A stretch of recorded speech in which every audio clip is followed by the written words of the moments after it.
And I'm back with another video chat episode. This time, the subject is yours truly. HipStamp moved their stamp discussion forum from the HipStamp site to Discord. They have a Discord server now where all the stamp chat for HipStamp takes place. And the general manager of HipStamp, Anna Taylor, interviewed me just a few days ago and just chatted about me, my hobby, my channel, my HipStamp store, and whatnot. And I'd like to share that with you for those who were not able to watch it live. And here it comes. Oh, something. I hear noise. I see you. Is There's that better? you got. Oh, there we go. We have video and audio.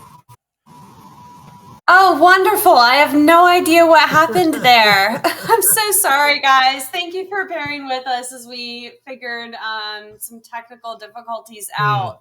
Please keep us posted in the channel, the chat, if there's any issues. And thanks again for bearing with us as we're starting a little later now. Thank you, Ted. Unfortunately, it's time to end the Well, call without now. No. further without further ado, we can go ahead and get started. So, like I did an intro before. I'm not sure anybody heard it, but welcome everybody to this Discord event. We're really excited to have Ted here. Ted Oh. Talks Stamps, something that Steve is really working on is community and how we can connect with people. So Ted is one of our sellers here on the platform, and I'd love to let him introduce himself. You already did. All right, my name is Ted. Ted Tishka. It's a Polish name, and it rhymes with Fishka. And like Anna said, I'm a seller on HipStamp. I'm just a hobbyist dealer, really. I have a small store of just about 3,500 listings, and I'm a avid stamp collector too, naturally. Although there are some dealers who, they don't really do much collecting for themselves. But and I was compared to other people of my generation. You talk to other guys, old guys like me. They all talk about how they started when they were 8 or 10 years old. I didn't start until I was 19 or 20. I was in the Air Force. This was about 1974, and somehow stamps eluded me when I was a child. All I knew were the stamps that were on my parents' mail, which was just your typical, presidential definitives. And when I got in the Air Force, I visited a friend of mine up in his room, and he told me he collected stamps, and he took down a big old Scott International album and opened it up, and the first page I saw was Australia, all the roos, all the kangaroos, and I thought, wow. I'd seen German stamps before too, but they were just the typical whatever definitives. And then all of a sudden, my eyes were literally opened to the world of stamps, and I started going downtown. I found a stamp shop, and I discovered U.S. commemoratives. I had no idea there was anything called a commemorative. Uh, and the first stamp I really recall that struck me was the Boston Tea Party stamp. That dark blue nighttime stamp where Boston, four stamps making up one continuous design, and that was the coolest thing to me, and that got me hooked. I took out a subscription to Lynn's Stamp News, and I was off to the races. So I've always been a collector Well, of. Go ahead. No, no, nothing. I was just going to say, well, I love hearing these stories about how people got connected for the first time with philately. So, but keep going, keep sharing. Mhm. Uh, yeah, like I said, then I discovered the world, and uh, Channel Islands and Isle of Man, they were recent, independent stamp issuers. I think they started around 1970, 72. And I discovered their stamps, and those were the first countries I specialized in. I don't special that I collected. Specifically, I went out. I got the White Ace stamp album for Channel Islands and Isle of Man, and uh, and then I got the Scott U.S. album. But it wasn't long before I started collecting everything, and uh, yeah, I couldn't specialize. Just I whatever I saw, that was my favorite at the time. So Well, that's kind of the story. I feel like people get into it once and it just sticks with them. There's one little niche thing you start collecting, and then all of a sudden the whole world opens up. you're right. Well, thank you for introducing yourself here and sharing more about you. Um, I think we're gonna to give you everybody who's attending just some structure on what we're gonna talk about today. We're gonna go into a little bit more about Ted's background, learn more about his store, and then kind of go into his community and organization participation. So Ted is, I believe, a very active member in the IPDA. So we're excited to learn more about that later on in this call. So I just kind of wanted to give an overview to everybody of the direction we're going here. All right. So my first question for Ted was going to be how did you get started in philately? I feel like you did get a chance to kind of share more about that already with us, but if there's anything else you wanted to add on that or more about what you collect, we'd love to hear it. Yeah, one might expect that having started way back in '74, I must have a vast collection by now. But I've been a collector of everything. So there's been high periods and low periods and just void periods even for stamp collecting. I went to uh, vinyl record albums. I was big big into classical. There's certain classical record albums that are just really hot among classical music collectors, certain labels. And then I got into baseball cards, and yeah, around 1986, I was living in California at the time, and Wally Joyner had just come up with the Angels, my team.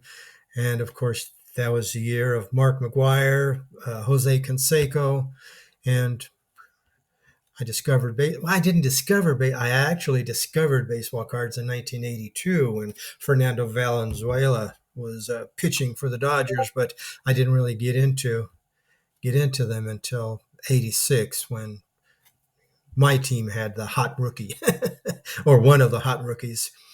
And then, boy, so many things. Books. Later on, I got into vintage paperbacks and hardbacks too, for that matter. So, yeah, I've been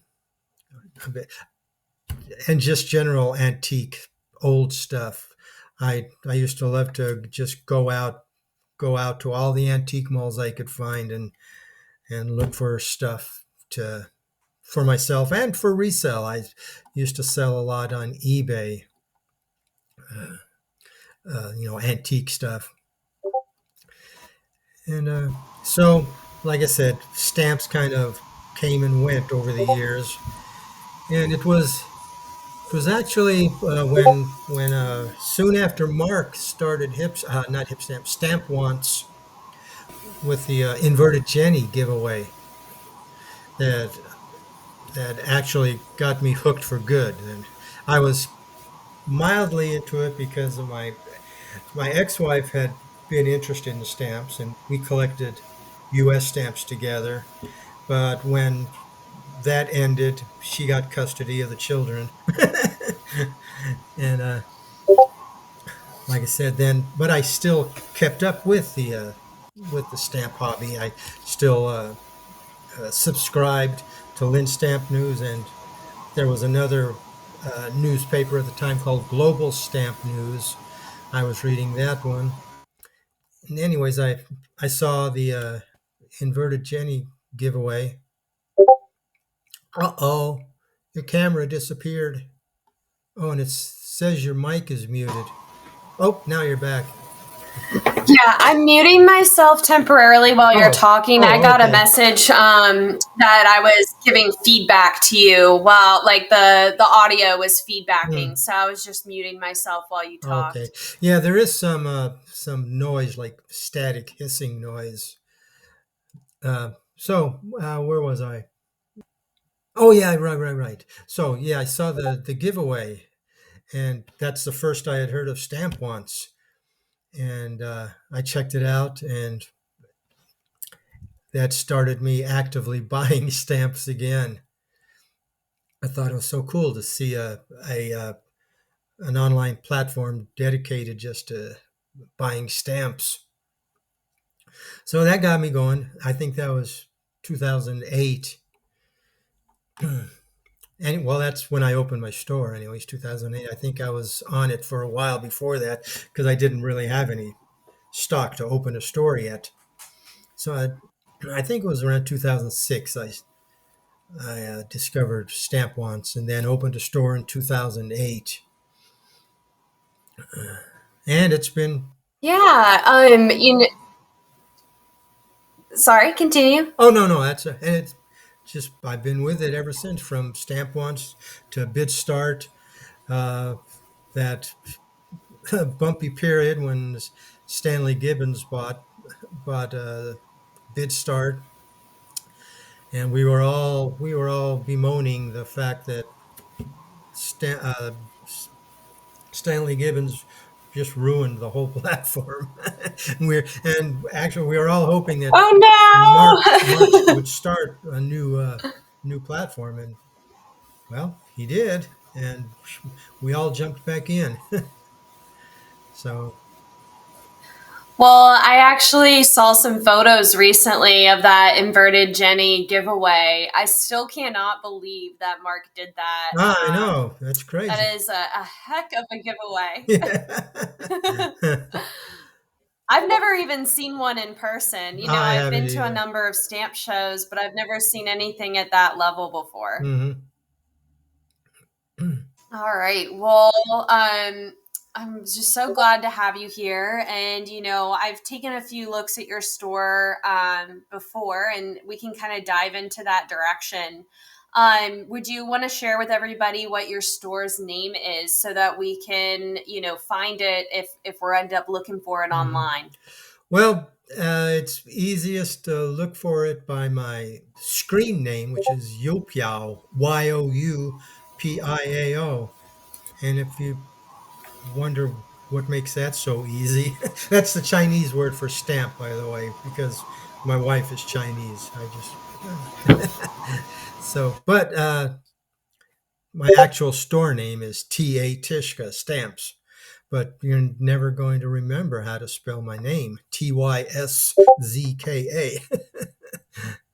So, but if you do, you just look up T.A. Tishka or Youpiao, Youpiao.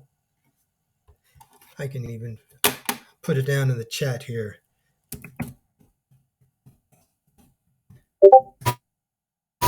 Looks like Sarah gotcha. She put it in that chat for you as well. So Yeah, thank you so much. So what kind of stamps do you primarily sell, Ted? Well, whatever I can find at the time. Like I said, I'm basically just a hobbyist dealer. I my store is self-funding. I don't. A few years back, I used family money. I gave myself an allowance, and would buy stamps out of that. But for the past several years, my store has just been self-financing. I don't dip into the family bank account, so I don't have a big budget for buying stamps, going out and buying big collections. So what I do, I just look for bargains. I browse HipStamp, I'll browse Stamporama. I used to do eBay. eBay has just turned me off for even buying. I had a couple of um, favorite dealers that I would buy from in the past, but I don't do that anymore. I basically just look for the bargains. It seems like at any given time there's someone who's giving their stuff away. Either they're a new seller or someone who's uh, picked up, inherited their dad's collection, and they're just dumping it, on the market, or someone who wants to get out of the hobby or business and are dumping their inventory on the market. So it seems like I can always find some, giveaway bargains that I feel I can resell at a profit. I was just about to ask if there was any items that you have purchased lately that you're particularly excited about. Yeah, yeah, right. If you go to my store, I think the default sort order is the latest listings first. So if you scroll past the U.S. plate blocks, then you'll see some Chinese souvenir sheets that I really like. Those I really got a good deal on those uh, from another website where a member was just put them up for sale, and I jumped on them. So I like it when I can buy something where I can resell it still at lower than almost anyone else who's got the same stuff. Wonderful. So I know that HipStamp, we're going to the Great American Stamp Show later this summer in August. Are you planning to participate in any shows or events coming up with regards to your store? And I was definitely planning on going to GAS later this year, but now with our plans for moving, it's kind of put a wrench into that plan. At this point, really, all I can do is look forward to Boston 2026. Well, moving to Germany will do that too. It takes a bit of time to move across the continent, or I guess across continents, yeah. doesn't it? Wonderful. So, a huge part of philately for a lot of people is the community that comes with it. I know when I got into the hobby, I was really pleasantly surprised at the types of people and being able to connect with a number of different people across the world. So, I know a lot of our members and sellers are a part of various philatelic organizations. And I understand you are as well. So would you want to share, which ones you're a proud member of? Yeah, I belong to two right now. APS, of course. Well, not necessarily, of course, but but yeah, I've been a member of the APS for a while, and I've seen a lot of discussion. What benefit do you get for that? $45 a year. Well, there's plenty of benefits, but just the magazine subscription alone is is worth the price of admission.